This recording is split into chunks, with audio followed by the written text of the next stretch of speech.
Al treilea motiv ar fi că împreună cu echipa care o formezi vei obține un venit pasiv și în funcție de implicarea ta și motivația pe care o dai mai departe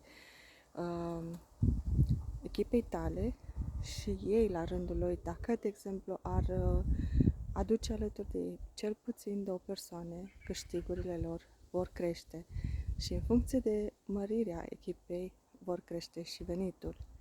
Dar este ceva extraordinar, ceea ce nu s-a mai întâlnit în nicio companie până acum și de aceea te invit să vezi despre ce este vorba. Accesează linkul de mai jos și nu o să-ți pară rost ce o să vezi acolo. Măcar să rămâi cu o informație de acolo. De-abia aștept să văd cine profită de această informație și de această ofertă.